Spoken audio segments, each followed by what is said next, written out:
Hello, I'm glad you're here. I'm NatsMan, and I'm reading the Bible from the beginning to the end, from Genesis to Revelations. Please join me in this journey and make God's Word a part of your everyday life. This is video number 112, and today we're reading from the book of 2 Samuel, starting in chapter 20. 2 Samuel 20.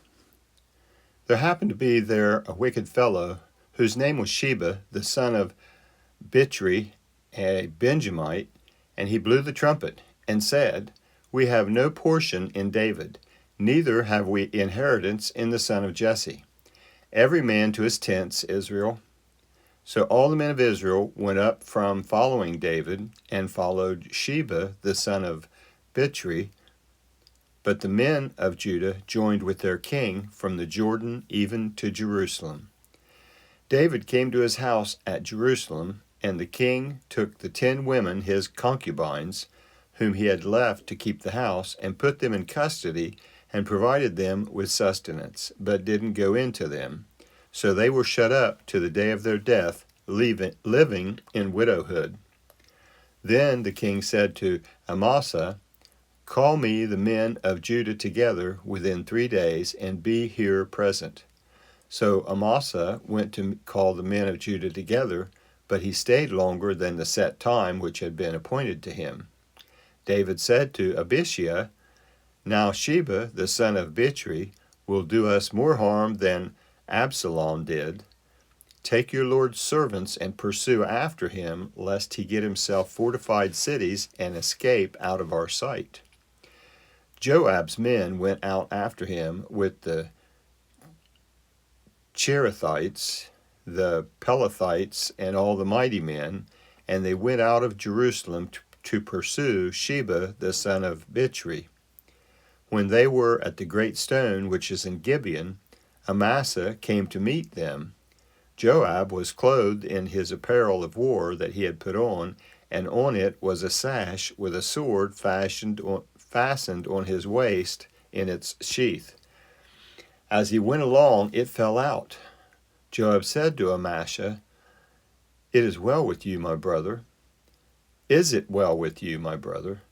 Joab took Amasa by the beard with his right hand to kiss him, but Amasa took no heed to the sword that was in Joab's hand, so he struck him with it in the body and shed out his bowels to the ground, and didn't strike him again, and he died.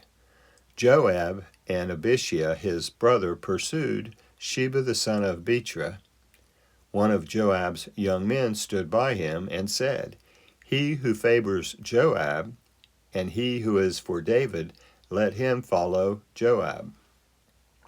Amasa lay wallowing in his blood in the middle of the highway.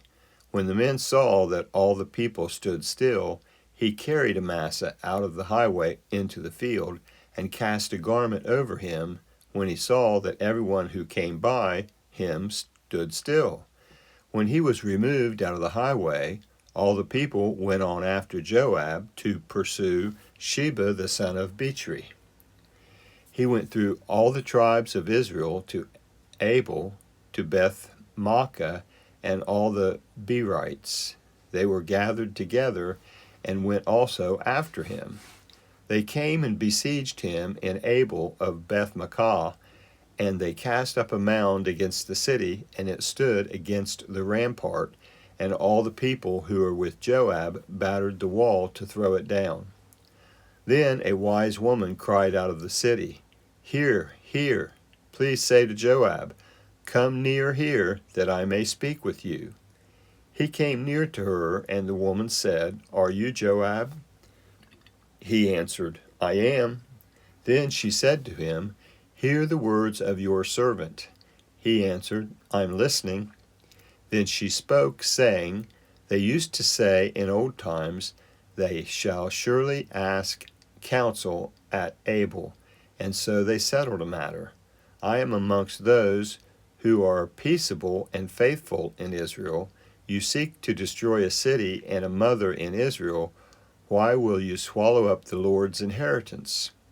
Joab answered, far be it from me that I should swallow up or destroy. The matter is not so, but a man of the hill country of Ephraim, Sheba the son of Bichri by name, has lifted up his hand against the king, even against David. Just deliver him, and I will depart from the city. The woman said to Joab, Behold, his head will be thrown to you over the wall. Then the woman went to all the people in her wisdom. They cut off the head of Sheba, the son of Bichri, and threw it out to Joab. He blew the trumpet, and they were dispersed from the city, every man to his tent. Then Joab returned to Jerusalem to the king. Now Joab was over all the army of Israel. Benaiah, the son of Jehoiada, was over the Cherethites and over the Pelethites. Adoram was over the men subject to forced labor. Jehoshaphat, the son of Ahilud, was the recorder. Sheva was scribe. Zadok and Abiathar were priests, and Ira the Jarite was chief minister to David. That is the end of chapter 20. Chapter 21. There was a famine in the days of David for 3 years, year after year, and David sought the face of the Lord. The Lord said, It is for Saul and for his bloody house, because he put the Gibeonites to death. The king called the Gibeonites and said to them, Now the Gibeonites were not of the children of Israel, but of the remnant of the Amorites, and the children of Israel had sworn to them, and Saul sought to kill them in his zeal for the children of Israel and Judah. And David said to the Gibeonites, What should I do for you, and with what should I make atonement, that you may bless the Lord's inheritance?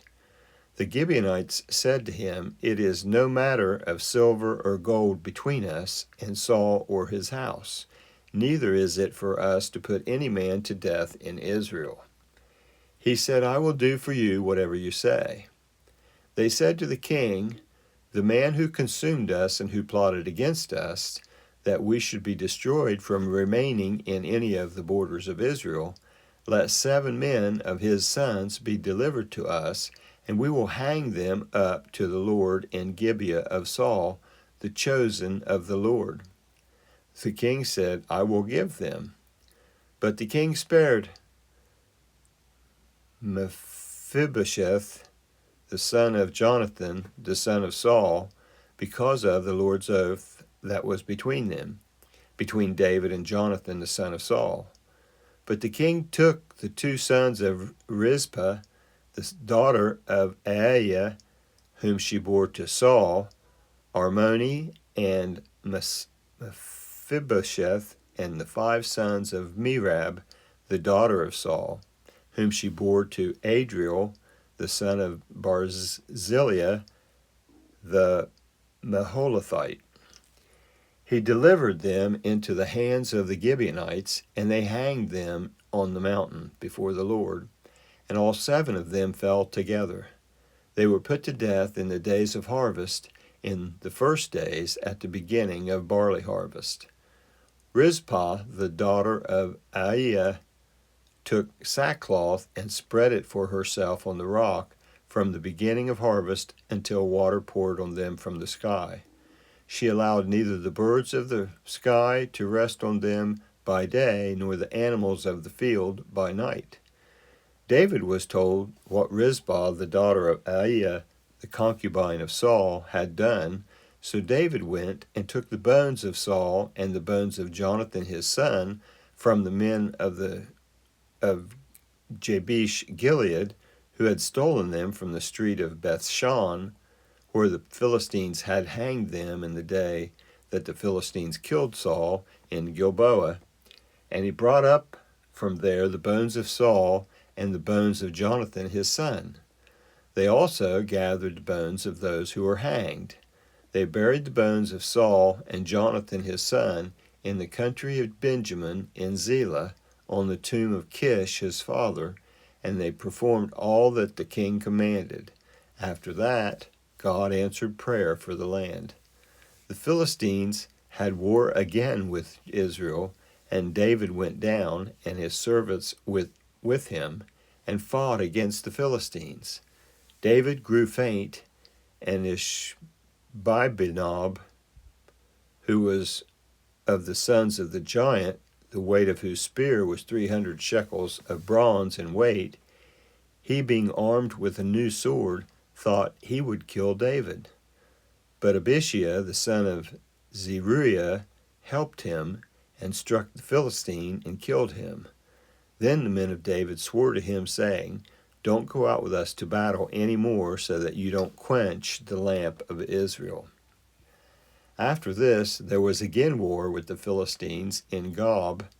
Then Sibekiah, the Hushathite, killed Saph, who was of the sons of the giant. There was again war with the Philistines at Gob. And Elhanan, the son of Jara-Origim, the Bethlehemite,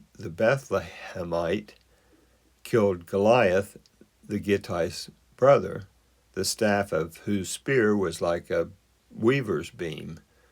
There was again war in Gath, where there was a man of great stature, who had 6 fingers on every hand and 6 toes on every foot, 24 in number, and he also was born to the giant. When he defied Israel, Jonathan, the son of Shimea, David's brother, killed him. These 4 were born to the giant in Gath, and they fell by the hand of David and by the hand of his servants. That's the end of 21 and the end of this video. That was the book of 2 Samuel, chapters 20 and 21, on video number 112. I would like to thank you for joining me in this project, this endeavor to read the entire Bible. I hope you enjoyed listening to it as much as I enjoyed reading it. Please feel free to comment if you'd like, and also please subscribe and give this a thumbs up if you enjoyed it. If this is your first visit to NatsMan Reads the Bible, I leave a link in the description to the intro video that explains what we're working to accomplish here. I hope you come back for the next video, and until then, thank you. I hope you have a blessed day. I'm NatsMan, and I'm out.